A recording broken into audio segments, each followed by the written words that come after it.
with no further ado, I'm going to turn it over to my co-chair, Marc Marquis, and he's going to give us the Water Law 101 presentation. Please give him a hand. Thank you.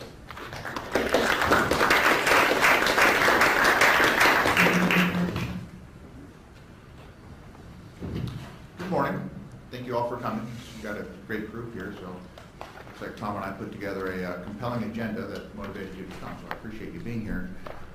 I'm leading off with a Water Law 101. I've done this a number of times. I tried to freshen it up a bit. If you've seen similar presentations in the past, but again, as Tom said, I mean the idea is here just to provide the basics, an overview of the basics, so that as we move through, these other water right topics in more depth, those of you who don't have some of this basic knowledge will have a better grounding and understanding of what we're talking about.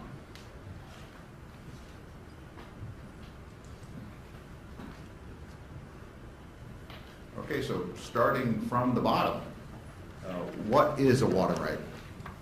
A water right is a right to beneficially use waters of the state, ground and surface water.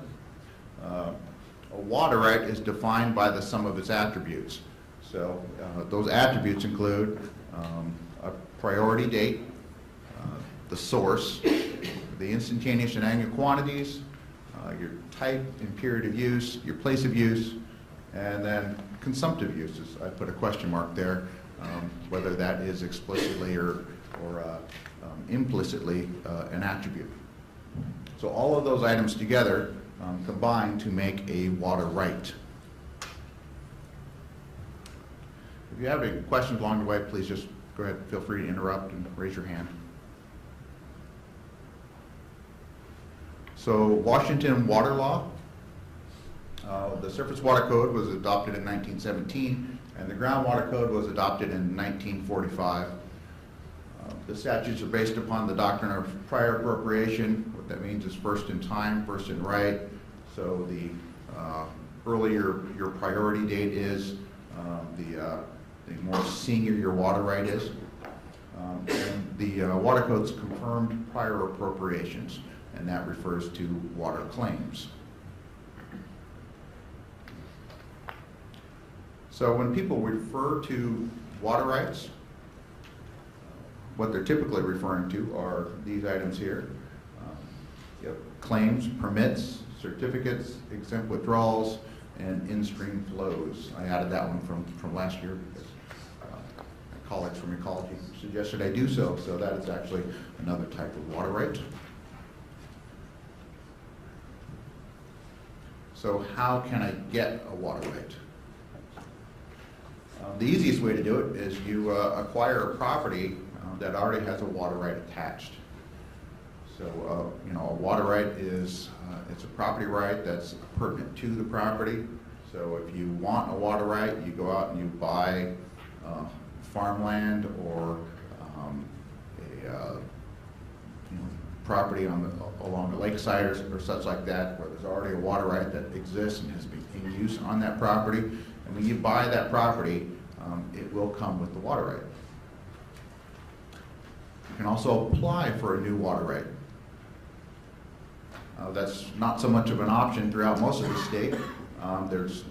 Most areas of the state have been deemed as fully appropriated, so there's limited availability to apply for a new water right. There's also a long waiting period. As you may be aware, ecology staff are heavily tasked right now with drought response. They've been regularly running on a pretty lean budget, and they don't have a lot of staff to dedicate to getting new permits out, and as such, you may hear stories of people who applied for a water right and they've been waiting years or decades to get a response back. So that's unfortunate, but it's true. Another option is to transfer an existing water right. There's a couple different ways this can happen. The simplest way is if you own two pieces of land and you want to move a water right that's been perfected on one piece of property, you can go through a transfer process and you can there's an application you file, and you file that with the Department of Ecology or a local conservancy board, and you can transfer that water right from one property to another property that you own. There's a couple, the timelines are different depending on whether you apply through ecology or through the conservancy board. As I said, you know, ecology's got a backload of permits and applications to process. If you go through the standard process, again, you might be waiting, you know, years to get a response on that. There is a cost reimbursement process that ecology has where you can pay to move to the front of the line and you will get priority processing of your transfer. Or you can go through the conservancy board. These are local entities which are empowered to make water change and transfer decisions.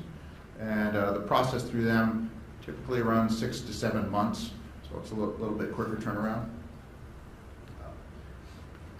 Now, also buy or lease a water right.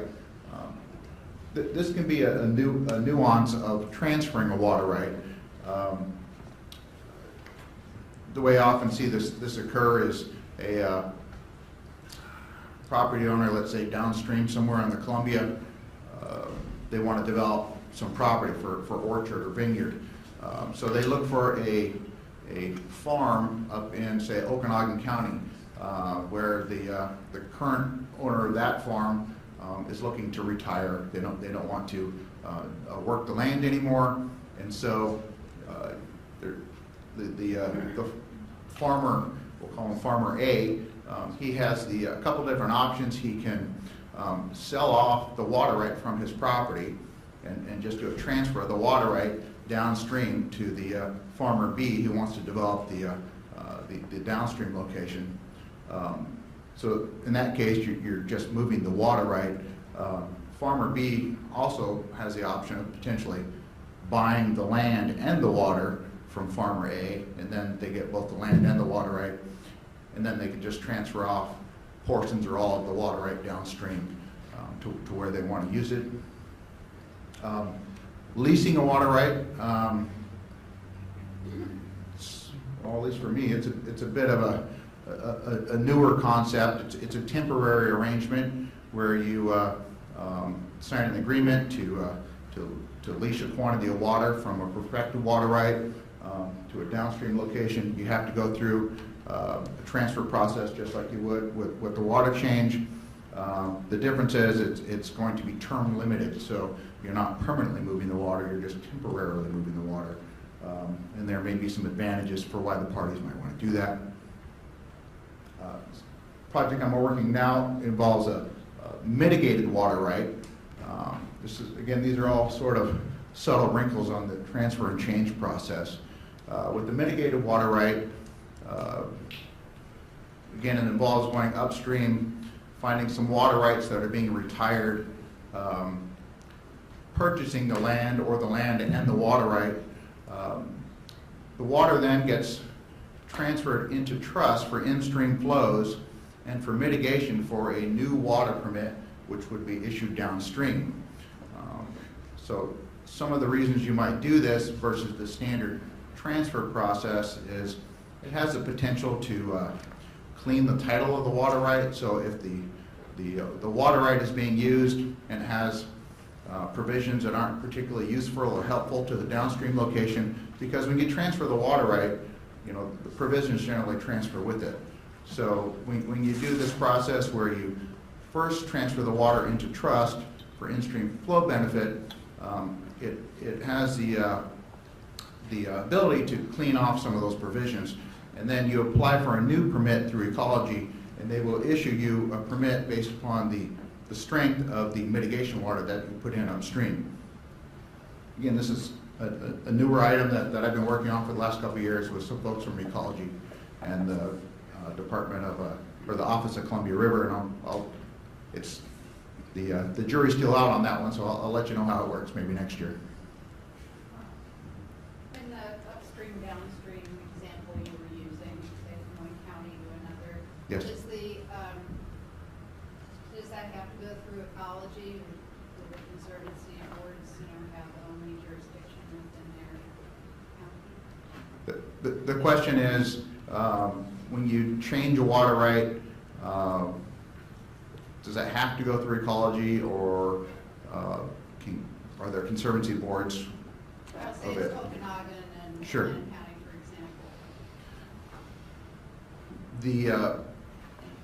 I'm trying to understand the nuance of your question a little bit better. Could you? Well, I just wanted to know, is the local conservancy board option available when the transfer is between counties? Yes, there are specific notice requirements. If you do if the conservancy board is transferring a water right that is going to be withdrawn from a location which is out of their jurisdiction, then there are notice requirements for the other county where the water right may be withdrawn from that have to be complied with, and there are also hearing requirements that you'll have to have a public hearing in that other jurisdiction, so that the conservancy board that you've applied to can authorize the change. One color. Is there concern in the upstream, county of the loss of water from that jurisdiction? There is. There's a. It's more of a kind of a political concern. I hear frequently from local elected folks up in, say, Okanagan County, that they're concerned that all these resources are being transferred downstream. And typically it's downstream because you can't impair the upstream water rights, so that requires that you move it downstream. So there's sort of this sucking sound that's coming from the northern counties as the water moves downstream. I don't know if it's a real or perceived issue. Typically these water rights are being moved from properties where there was some lower productive use, and so they're getting moved downstream to and being put to some more productive use. So that makes economic sense from an economic model. The water right itself it's a personal property right. So if the individual wants to sell their water right, they have a right to do so. And then the money that they receive potentially is returned back to their community in some other fashion. So I don't really know how that is going to play out, but there is a political concern definitely that these water rights are being sucked out of the northern counties. Any other questions?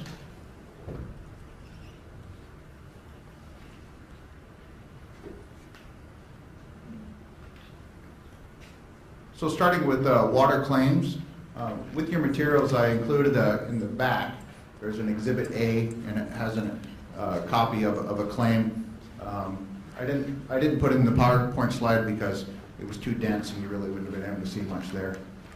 But a water claim is a pre-code, it's a claim of pre-code water use. So it's a common law water right versus a statutory water right. A water claim may not include all of the statutory attributes which I described earlier, again, because there are no particular statutory requirements for a claim, attributes for a claim, excuse me. However, there are the codes have imposed some requirements on water claims. Claims must be filed with the state. And again, I have an Exhibit B that shows a water claim that has been filed with the state. If it's a surface water right, the claim must assert a date of first use prior to 1917. If it's a groundwater claim, it must assert a date of first use prior to 1945.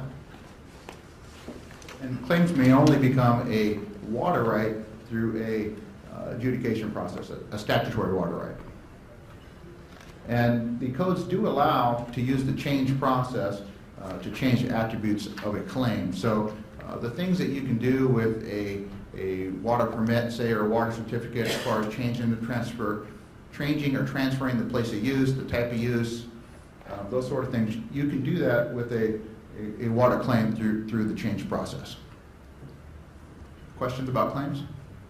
Yes? I had a question about the way you used assert.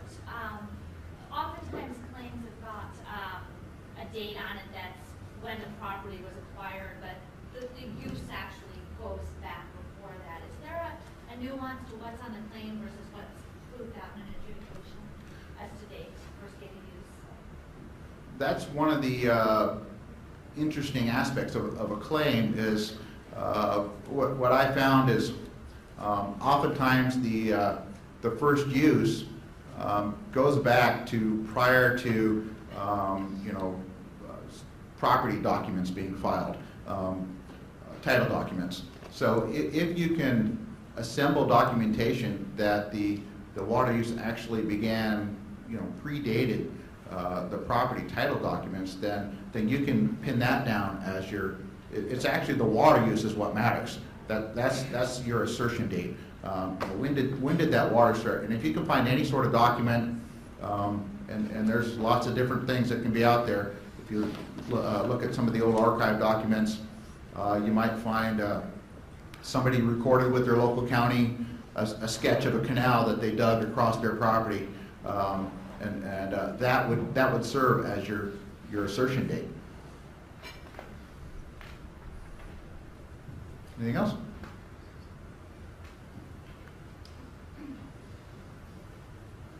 So here's an example of one of those written documents that was recorded with the county.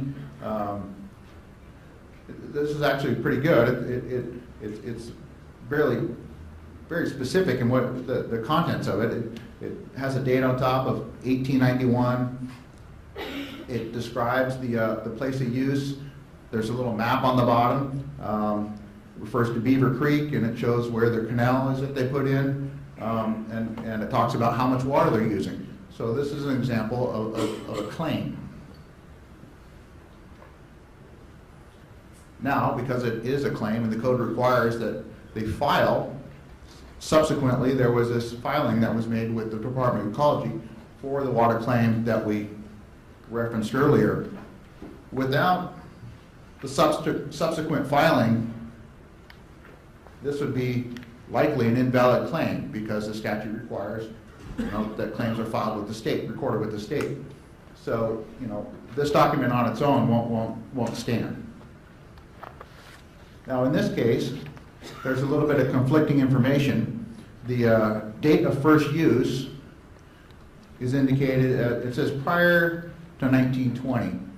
And we're dealing with a surface water right. Well, the water code requires a date of first use 1917 or earlier. So on its face, this looks like it may be an invalid claim. But here's where that documentation comes in. We were able to locate this document, which has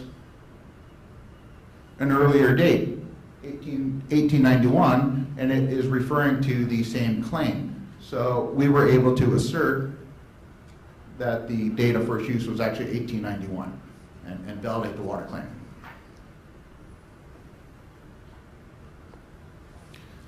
So issue spotting, question? Issue spotting with claims. Again, it's that date of first use is very important. If the date of first use actually occurred after 1917 or 1945, then you're likely dealing with an invalid claim. Has the claim been filed with the state? Does sufficient documentation exist of the beneficial use exist? Now, claims, because they predate the code, they typically have the earliest dates of first use, priority date, if you will, what is first use when it comes to a claim. So they are very old. Usually are around 1900, a little bit earlier than that, at least in my neck of the woods. So part of the challenge is just documenting that, finding something to document that that the first use actually dated back that far. So that can be one of the challenges. Is the claim information correct? A lot of times when people file these claims, they really weren't aware of their section boundaries or the legal description of their property particularly well. They may not have had a very sophisticated understanding of how to quantify the water that they were using, and they did the best they could. But oftentimes, the claim documents will have errors, which, when you start looking at that water claim, you'll realize, well, geez, you're using much more water than you claimed, or maybe much less. So those are some of the things you might find in a claim document. There is a claim amendment process, which is allows you to correct errors in estimated quantities, changes in circumstances. So, for instance, if the original claim might have described a creek diversion, but let's say a storm washed out that diversion structure, and then later the farmer put in a well right next to the creek, which is still drawing the creek water because it's right next to the creek, but he put that in because it was more reliable than the original diversion. So there may be changes to how the water is being withdrawn or diverted, or typographical errors if somebody got the wrong section number on their claim document. An extent and validity analysis is not required for that. You can just file a claim amendment form that either adjusts the water quantities up or down, however is appropriate, and you file that with ecology. Questions? I did. Can a change in circumstance be used then instead of a change application for new well replacement wells or a surface to ground water source? Have you seen it used successfully that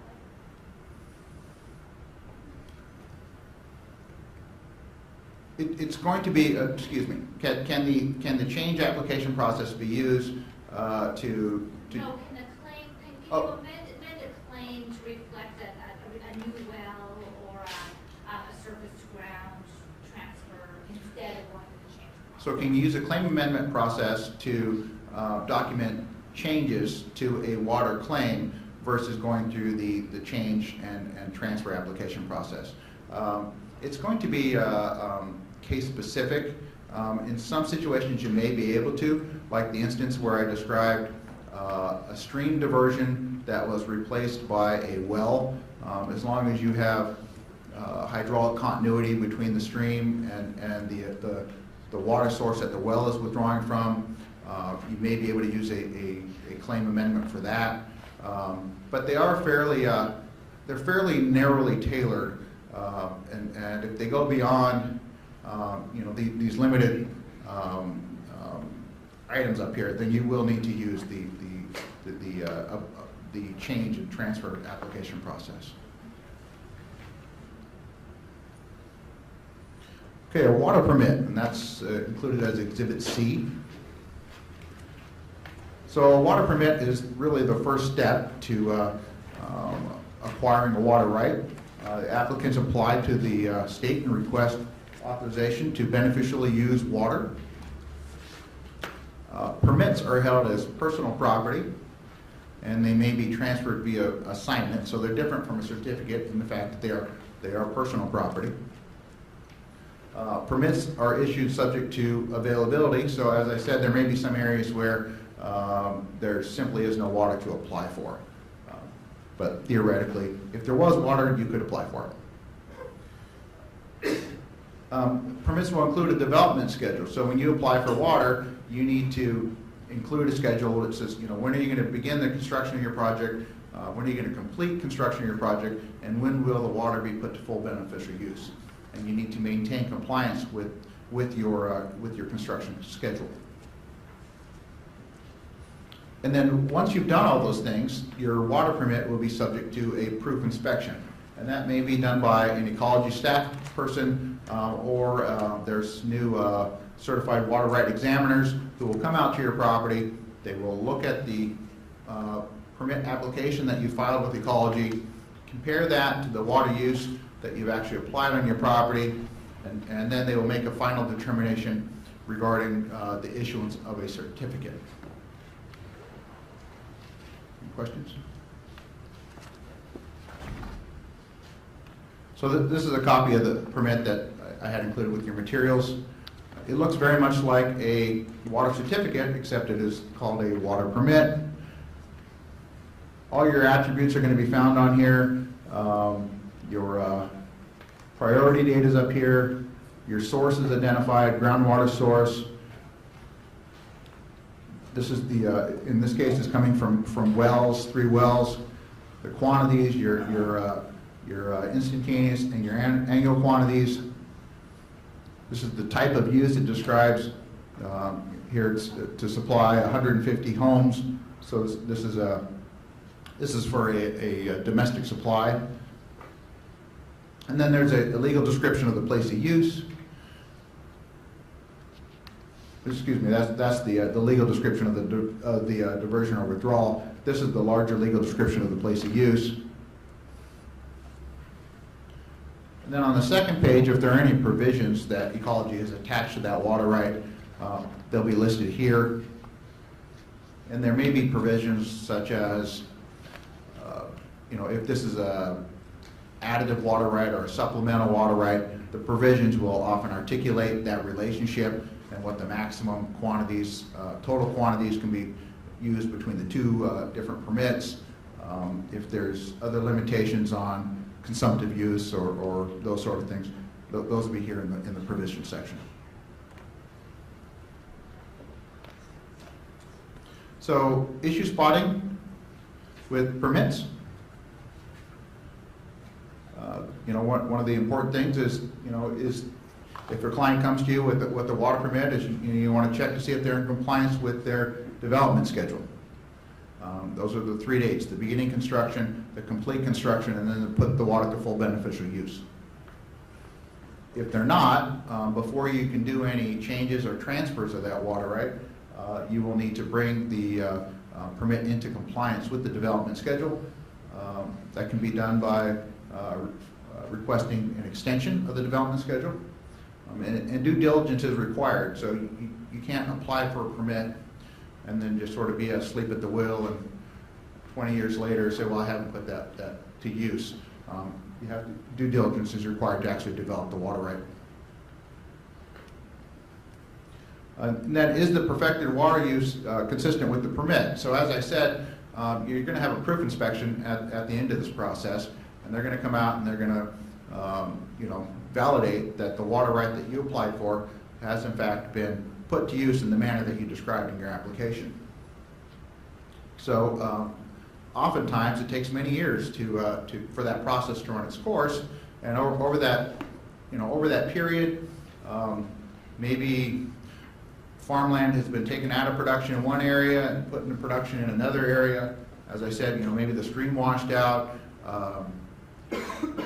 All different nature of things happen, and so oftentimes when the proof inspection occurs, there will be a number of things that don't quite jive with what was described in the application. So when that happens, a groundwater permit may be amended within the scope of publication. So when you apply for a permit, there's a notice that's required to go out in the paper. It describes the water use that you're applying for, and as long as the change is consistent with and usually the legal description that's contained in that notice is pretty general intentionally, so that if the farmland happens to move around a little bit, you don't want to be tied down to one specific location. This allows for a groundwater permit that, as long as the use is consistent with what was published, then you're okay. A surface water permit, you're actually going to have to, you'll have to have the certificate issued, and then you'll have to apply for go through the change and transfer process to change those aspects that may not be consistent with the original permit. And then relinquishment. The Water Code introduced the relinquishment statute, and you always have to be aware of the potential for a period of 5 years of non-use. When that occurs, a water right will revert back to the state. There are a few limited exceptions that you can use to avoid that potentially. So many people are surprised when they buy a property where it appears that there is a long history of water use on the property.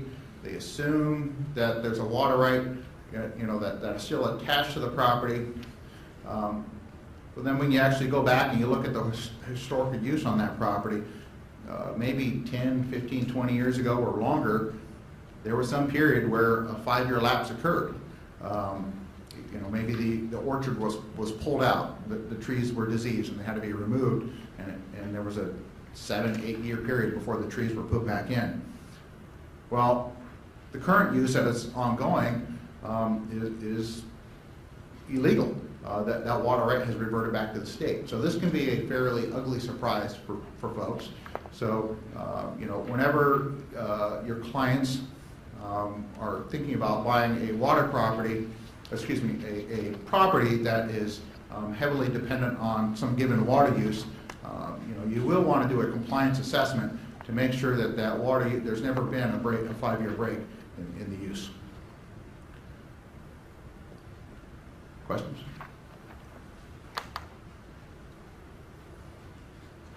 So certificates. So after you have that proof inspection, Ecology will issue a water right certificate. Your priority date for your water certificate is going to go back to, you know, your original application date. So although the process may take many, many years, or in some cases decades to complete, your application date serves as your priority date. Your certificate is going to describe all the attributes of your water right. Those are the attributes that I outlined earlier. When a water right becomes a certificated water right, it is now a property right that is pertinent to the land. So it changes from a personal property right to a real property right. And the attributes of that water right may be changed or altered through the change application process.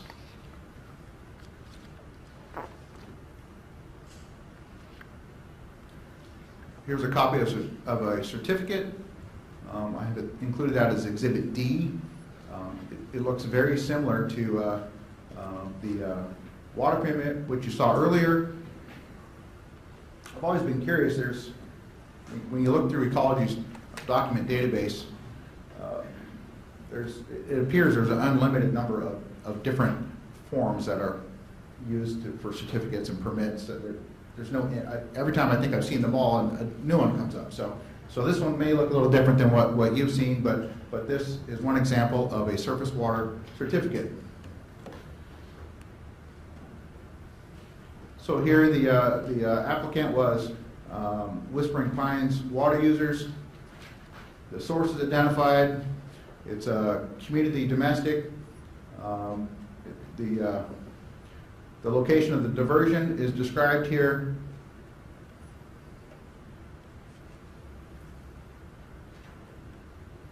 Here's your priority date here. And then your type of use is described down here. And then your description of where the water is going to be used is down here. So all your certificates, although they may look a little bit different, are going to contain in some fashion or form all of those attributes. And like with the permit, you know, there's often a second page of the certificate that has provisions. So if there's limits on consumptive use or how the water is administered with another water right, that will be included on the provisions page. So issue spotting with a water certificate. De facto changes. So this kind of goes back to what I talked about, you know, replacing a stream diversion with a well. That's, you know, so after you have that certificate, that sort of activity might happen. That's a de facto change. They are undocumented water right changes. So those undocumented changes can be brought into compliance through the change application process. So if a farmer wants to transfer or sell a portion of the water right, well, through that process, through that transaction, you can bring those other items, those de facto change items, into compliance through that transfer process. So you would not only describe the amount of water that he's potentially transferring or selling, you would also describe any new points of diversion or withdrawals that have been installed, changes to the place of use, you can wrap it all together into the change application. Just like with permits, relinquishment may apply, so you have to be aware of potential 5-year lapses of water use. There are a few limited exemptions. So if the water right is municipal, so if we go here to this certificate here, let's see, not this one.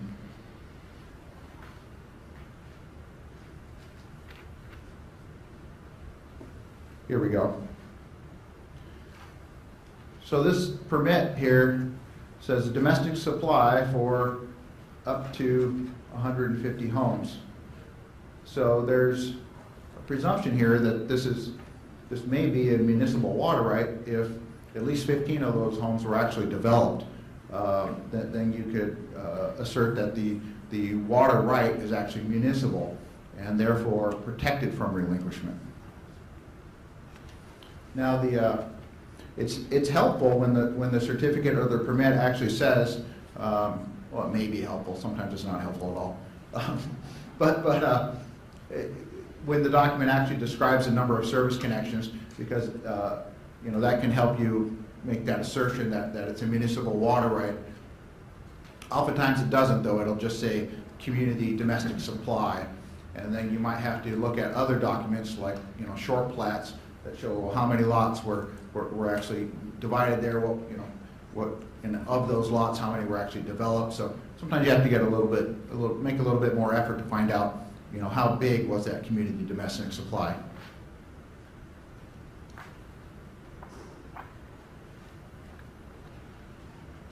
And determined future development, that's another exception.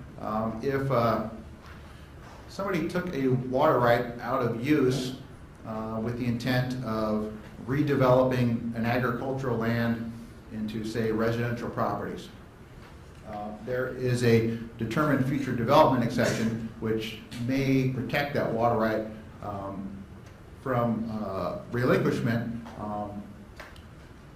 because the water right, it was intentionally pulled out of use, and there's some new use that it's going to be applied to, and that's a whole nother presentation in itself, but there is an exception for that. Are these exemptions statutory or case law? Statutory. The questions were the exceptions statutory case law, and they're statutory.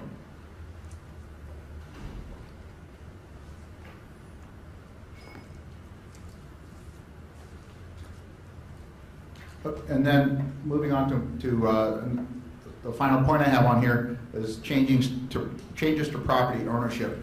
What I often see is, historically a large water right was applied for to cover maybe many quarter sections or many sections. Over the years, portions of that property have sold to different owners, so you don't have one contiguous place of use anymore. It's now the ownership of it is divided between a number of people. Because the water right is pertinent to the land, when an individual buys a portion of that land that had a water right attached to it, they acquire the property with that water right. So the name on the top of the certificate might not bear their name, but they did acquire a property interest to a piece of that water right. And what they would have acquired was their fraction of the original water right. Now, if there's a desire to change or transfer a fraction of that original larger water right, there's a process that can be used called the administrative division request application. And you file this with the ecology and you explain that there's been a transfer of property title. You show that you own a portion of that original place of use, and there's a certain amount of water that has been applied to beneficial use on the property that you acquired, and you file that with ecology, and then they will actually separate the water rights, so that then there'll be potentially two or multiple water certificates that get issued in place of the one it originally started with. Yes? What about going the other direction, by giving up your fraction, if you fill out similar? So if you were to give up your fraction, give it back to someone else? So the question is, what if you went the other way and you gave up your fraction and gave it to somebody else? So would you be selling that fraction? Maybe, would you? Oh. Can you? Well, for your hypothetical, I'm trying to understand, is the interest in selling it back to one of the original property owners? Yes, you can always sell a portion of a water right. Sure. I guess the question is, do you do similar paperwork, or is there some other form or something to do that? Someone asked me that question, specifically had that happen to them. Well, I'm trying to envision what paperwork might be needed other than a purchase agreement. As long as that, because the way the administrative division process works is that piece of land was already covered by a water right. So you're not, and then if the idea is to give that little piece back to an adjacent property owner who may have owned all that property at one point, you're not changing the water right because it's already described in that water. It's already covered by a water certificate. So then I think it would just be going through a purchase right, preparing a purchase agreement which articulated that. I don't think there'd be a need to do any change or transfer.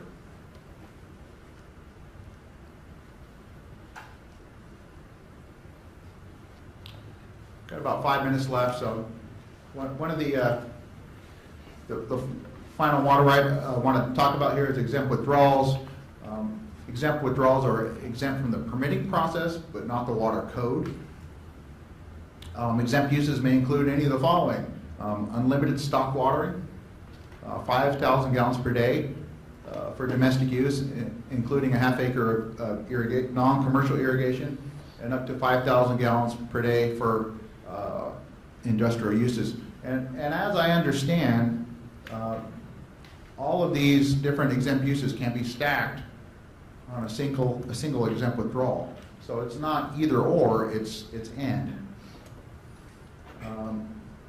An exempt withdrawal may serve up to 14 connections. So you can get, with a single exempt withdrawal, the Department of Health will authorize up to 14 domestic connections off it.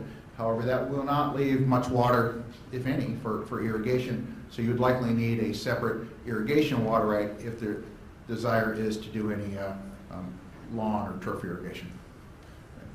I think I'm out of time, so. No. I'm good. Okay. All right. One thing about exempt withdrawals is if you go over your 14 service connections so that you're going to exceed your exempt quantities, because you require that you acquire a water right sufficient to cover all of it. So you cannot build upon an exempt water right. So you can't, you're 5,000 gallons per day, and then I just need a couple more homes, so I'm just going to acquire a small little fraction of a water right to stack on top of my exempt use. That's not the way it works. You have to, if you exceed the exempt quantity, you need to get a water right for the whole quantity.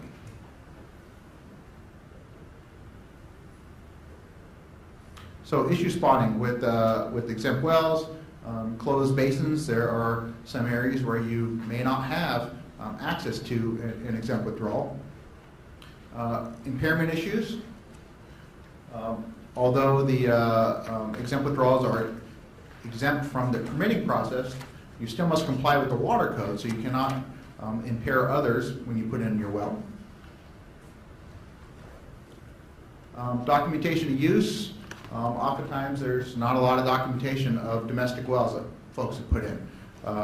It's not a huge issue because if the property has, if it's authorized for an exempt withdrawal, you can just put a new well in. if say, the prior owner stopped using theirs.